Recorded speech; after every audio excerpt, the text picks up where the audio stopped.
Hello, students, and welcome back to the online lecture series of Environmental Studies, Semester 1. In the last lecture, we have started with the second module of Semester 1 syllabus, Natural Resources and Sustainable Development, wherein we have covered the first 2 points: natural resource meaning, definition, classification of resources, and also the factors influencing natural resources.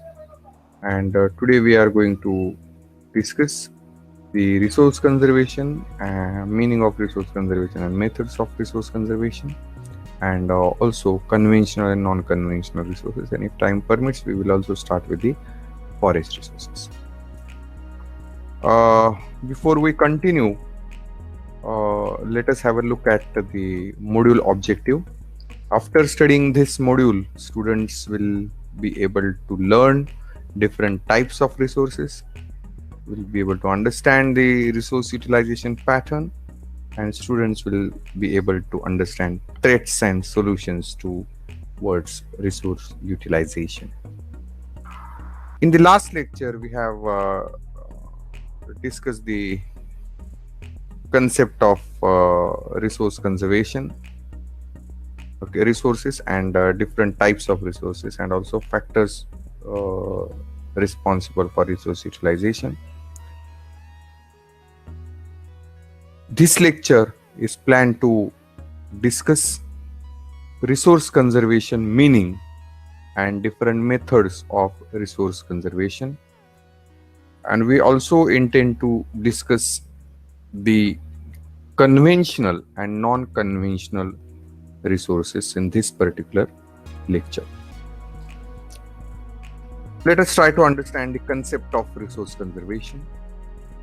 Conservation is the English word which is derived from Latin word con, meaning together, and servere, meaning keep.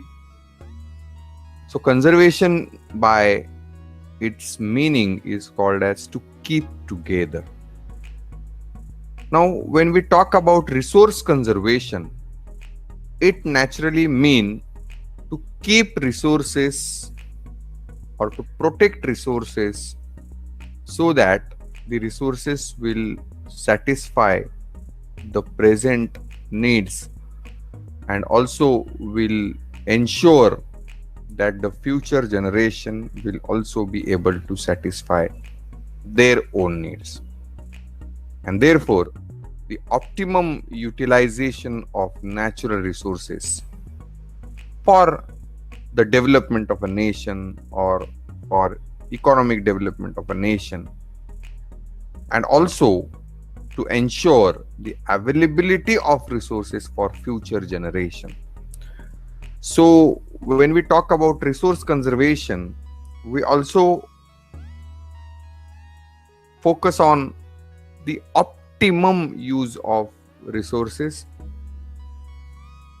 and maximum utilization of the available resources in optimum manner, efficient manner, so that we can also have few resources, or we can also keep few resources for next generation, so that the generations to come will also be able to enjoy the resources kept from them.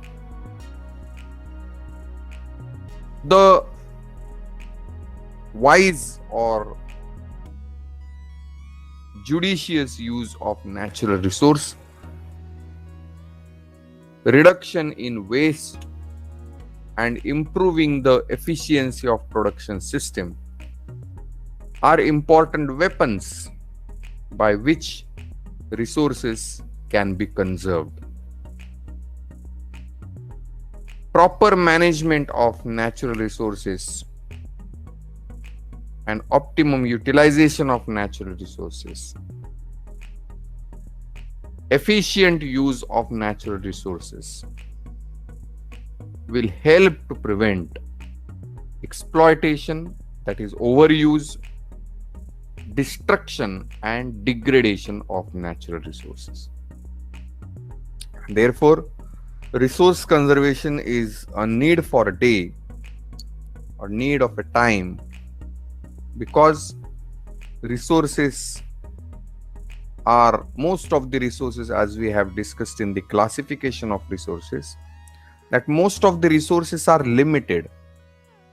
And when the resources are limited, we have to use them carefully, because the limited resources or fund resources are going to finish one day, and therefore we have to use them very carefully. We have to use them wisely. You have to use them judiciously, so that the resources will last for longer period of time, and future generation will also not face the problem of resource crisis for them.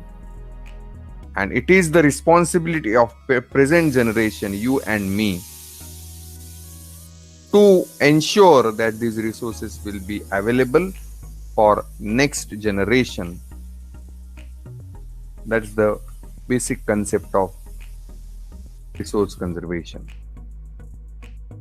If we talk about various methods of resource conservation, it includes judicial or wise use of natural resources or optimum use of natural resources, substitution or finding out the alternatives for available resources, recycling. If possible, we have to recycle the resources whenever possible, so that they can be put into use again and again. And for recycling and judicial use of resources, we have to continuously go for innovation and research.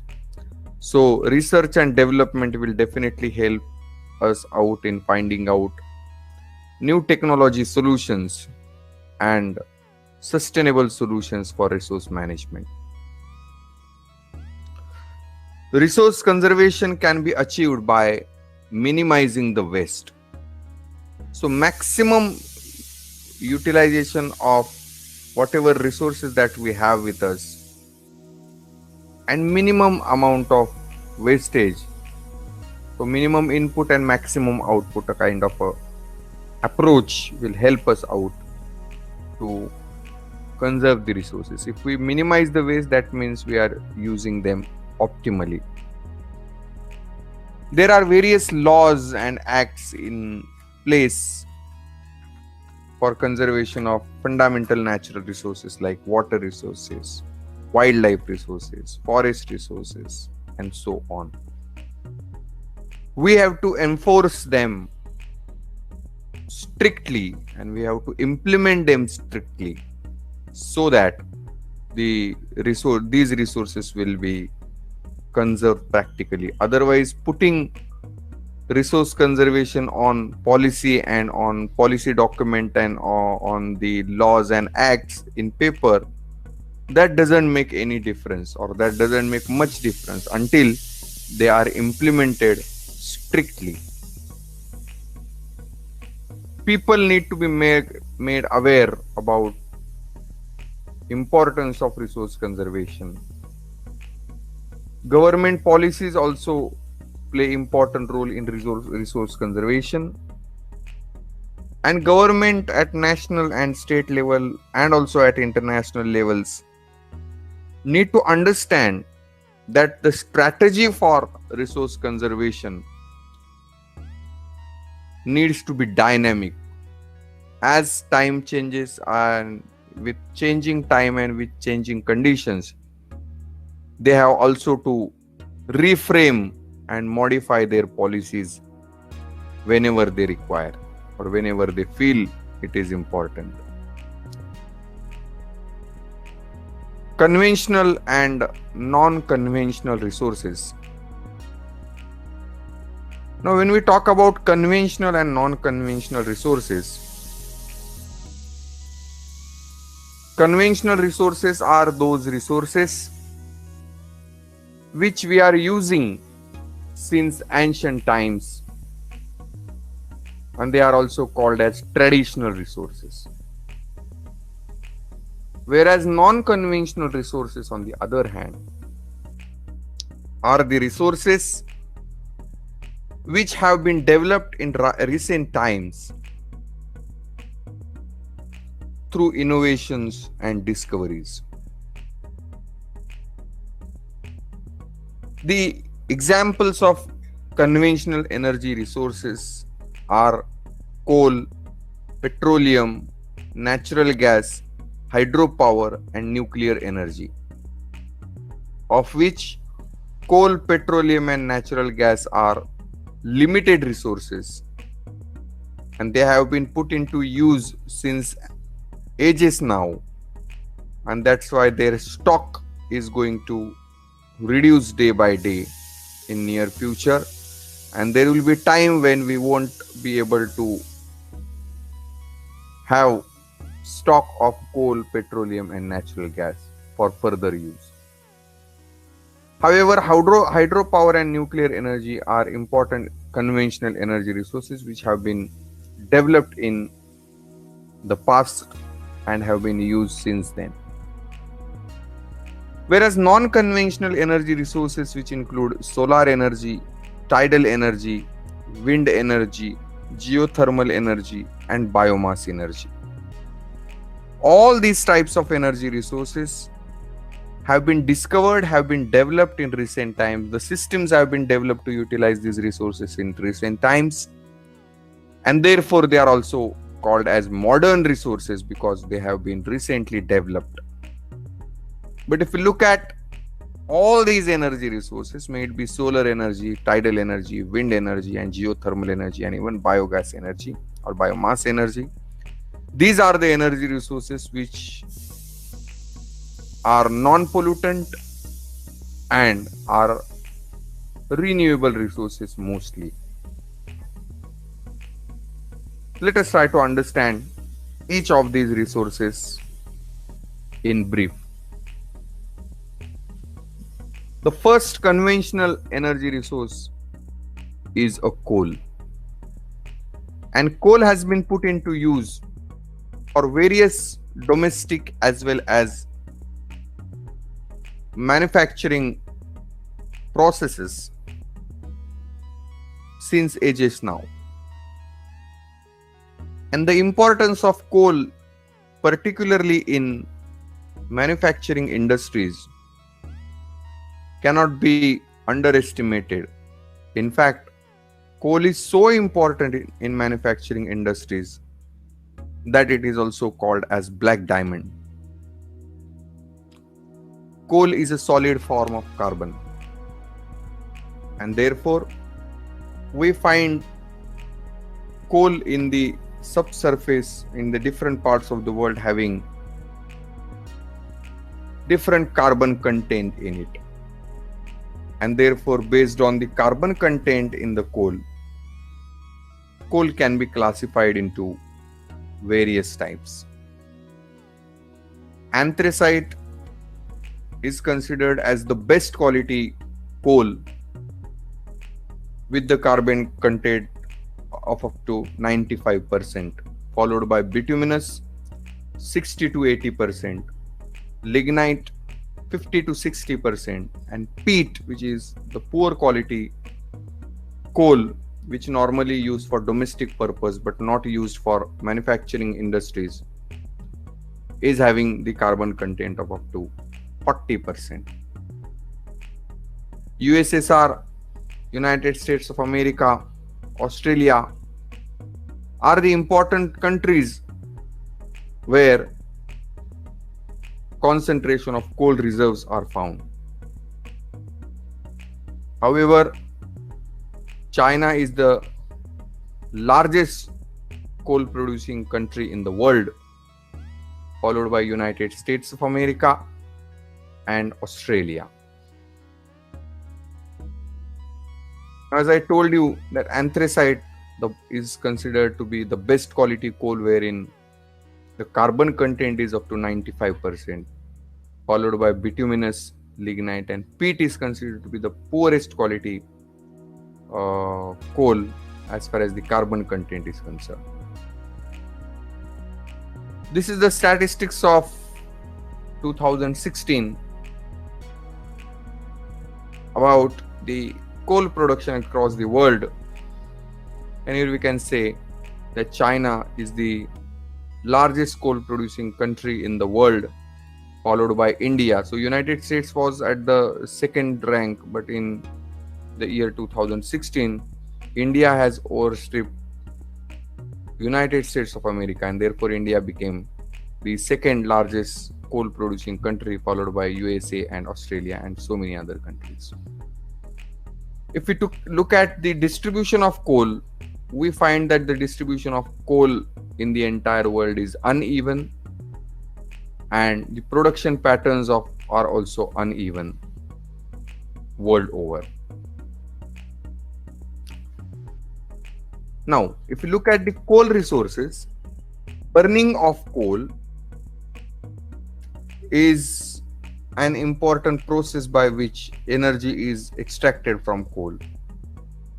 However, burning of coal releases carbon dioxide into the atmosphere, and therefore it leads to pollution on a larger scale.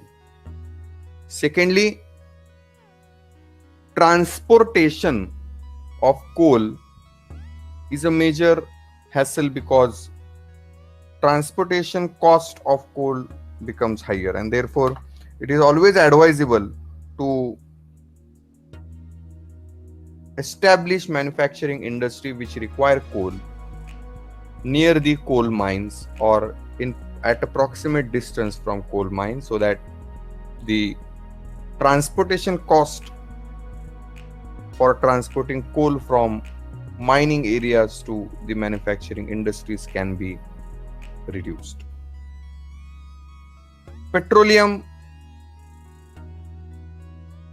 resources are produced from crude oil. So crude oil is the raw form of petroleum. Middle East Asian countries and United States of America are the regions where world's petroleum reserves are concentrated. In fact, Saudi Arabia alone produces up to 1/4 of the world's petroleum production. However, the global patterns of petroleum distribution is very, very uneven. In fact, 63% of the total coal, petroleum reserves are concentrated or are associated with Middle East Asian countries or Arab countries, followed by United States of America, and rest of the countries in the world had to depend upon these regions for import of petroleum. And this uneven distribution leads to uneven trading patterns as well, and also the crude oil prices also determined by the same. If we talk about petroleum reserves in the world, we find that Middle East Asia, United States of America, and also few petroleum reserves are found in the Siberian region and central Russia to a large extent. But if you look at other countries, we find that hardly any other country is having that much amount of petroleum reserves in the world. So most of the countries in the world depend upon USA and Middle East Asia for petroleum resources.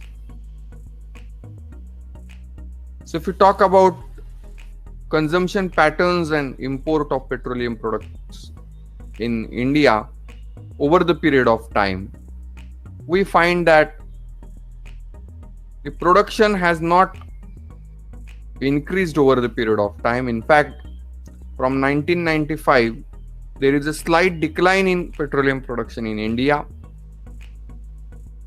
caused by unavailability of petroleum reserves in India, whereas the import of petroleum product shows consistent increase from less than 500, about 250,000 barrels per day, to up to 3,000 or 30 lakh barrels per day in 2010, because the consumption of petroleum product have also increased over the period of time. So in case of India, the demand for petroleum resources are increasing day by day due to industrialization and developments in automobile sector. But since we have limited amount of petroleum reserves in India, we have to import it from various countries. Natural gas is another important conventional energy resource which accounts for about 23% of commercial energy, and therefore after coal and petroleum, natural gas is another important source of energy. The natural gas are used for domestic and industrial purpose in various forms like LPG, CNG, gasoline, and so on. Most of the reserves of natural gas are found near the reserves of petroleum resources, and therefore USSR and Arab countries have largest gas fields in the world. Natural gas and petroleum and coal, all three natural resources or conventional energy resources are exhaustible resources or fund resources which are limited, and once they use, they cannot be reused or recycled also, and therefore we have to prioritize the resource conservation methods for them.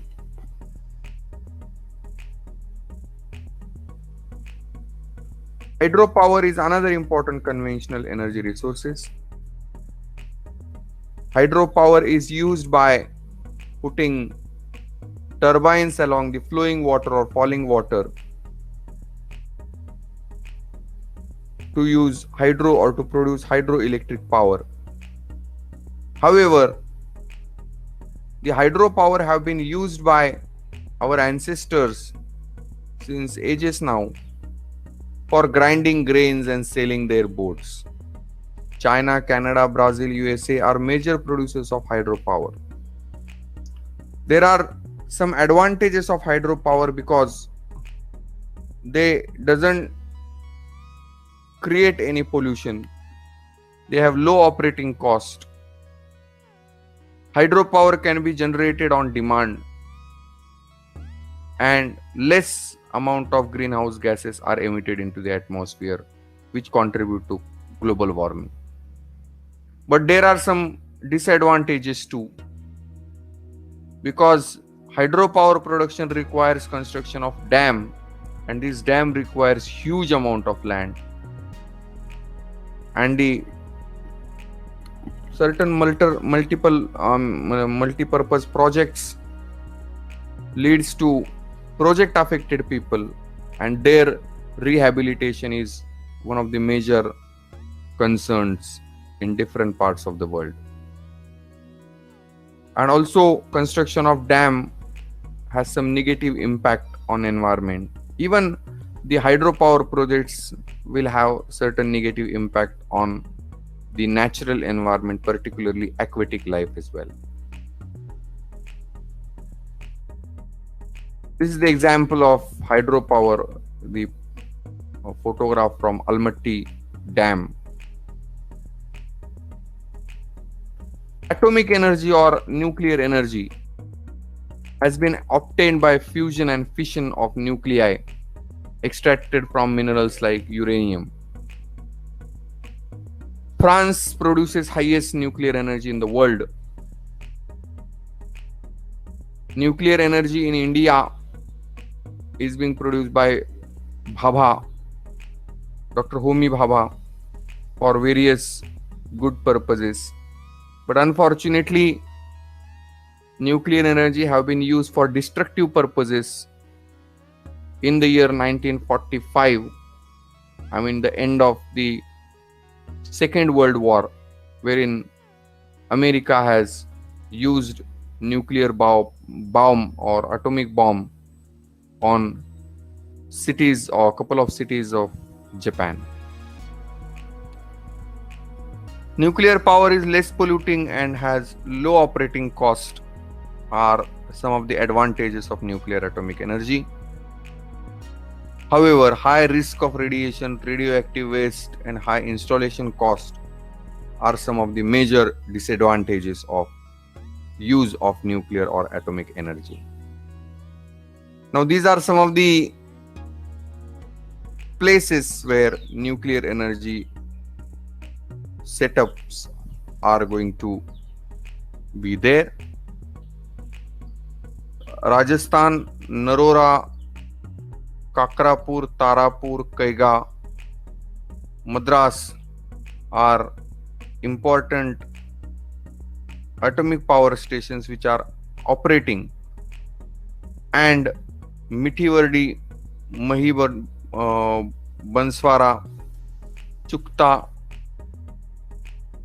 Gorakhpur, Mumbai, Jaitapur, Kalpakkam, Kavda. These are the new sites for energy production in India.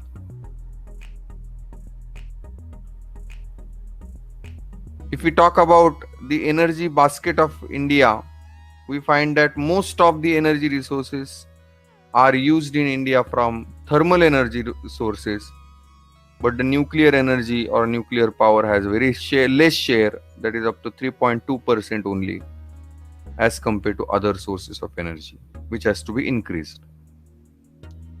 Non-conventional energy includes solar energy. Solar energy is extracted from sunlight by two methods. One is photovoltaic PV cells, which are the cells which used to operate calculators, watches, lamps and water pumps. Whereas the thermal cells or solar thermal or electric power plants from where solar energy is used for heating and cooling applications. Solar energy is free of cost, unlimited and non-polluting are the important advantage. Whereas during night it cannot be produced. Large area is required for installation of solar panels and initial cost is very, very high. These are some of the disadvantages. These are the examples of solar panels and the way by which it is being used. Wind energy is another important type of energy, non-conventional energy, of course. Wind energy was put into use since ages together, and wind energy is captured from horizontally moving masses of air, wherein kinetic energy is produced by blowing wind, and if the wind velocity is more than 25 km per hour, then only wind energy can be captured. So windmills are established and installed to capture this energy by using turbines, and here kinetic energy is converted into electric energy. Wind is another clean source of energy which doesn't create any pollution or which does not have any waste production, and in suitable areas where there is no obstacle of buildings and other man-made structures, where wind can be blown or is blown at a higher velocity are the suitable areas. So the Cost of land occupation or land acquisition will also be less.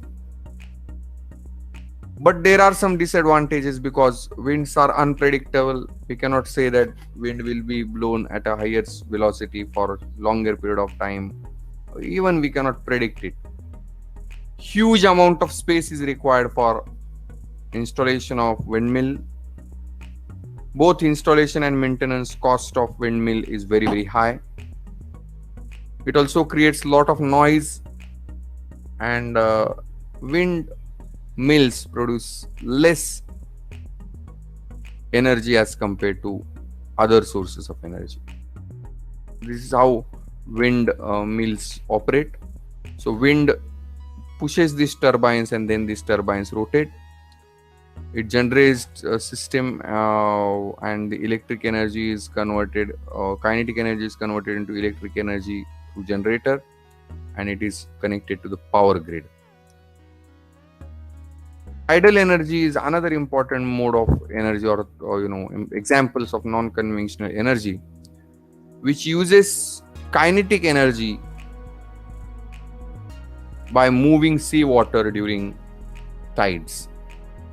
So diurnal tides, if we considered, there are 2 times high tide and 2 times low tide every day.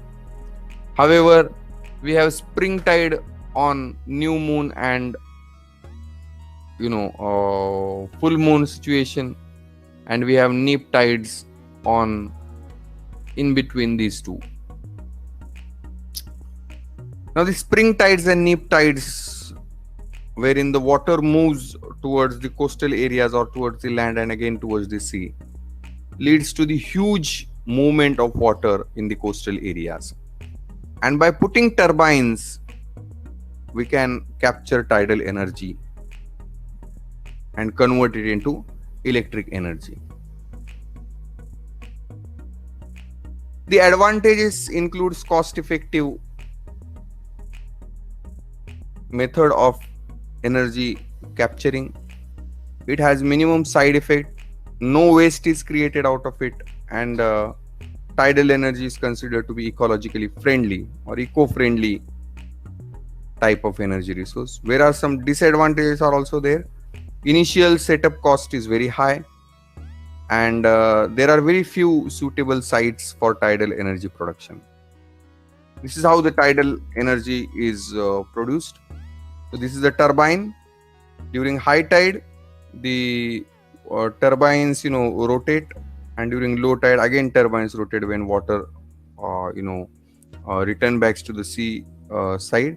So this is the way by which turbines operate both during high tide and low tide, and therefore can produce a lot of energy by using these turbines.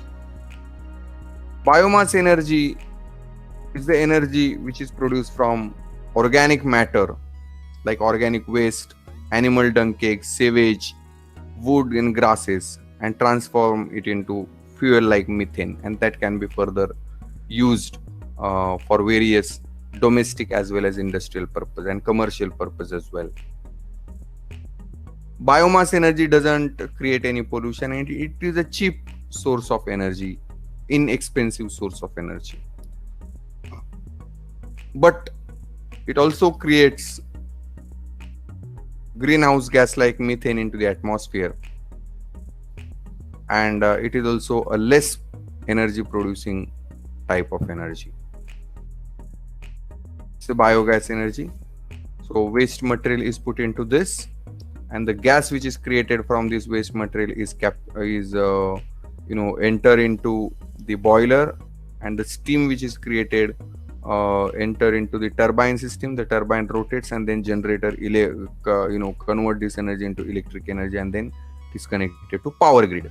So this is how the biomass gasification is done. Geothermal energy is a new type of energy. Of course, a thermal energy which uses subsurface energy or heat from the subsurface in the earth.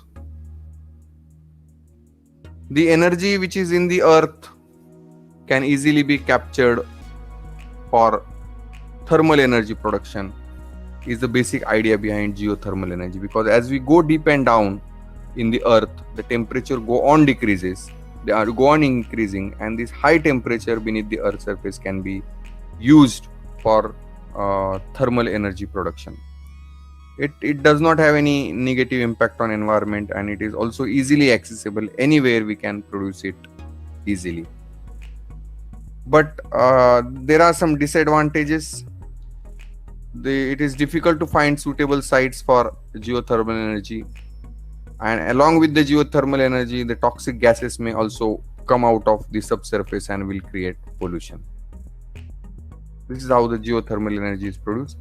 The subsurface heat can be used by putting the pipes in that, and that can easily the steam can be generated and it can be converted into turbines. From turbines it will come to condenser, and from condenser it will come to transformer, and of course it will used to connect to the electric power supply grid. So to sum up, what we have discussed today is concept of resource conservation, various methods of resource conservation, and we have also discussed the difference between conventional and non-conventional energy resources, their advantages and disadvantages too. So we have discussed these points till now. We will discuss the further points in the second module in the lectures to come. Till then, thank you very much, students, for patient listening. Have a nice time.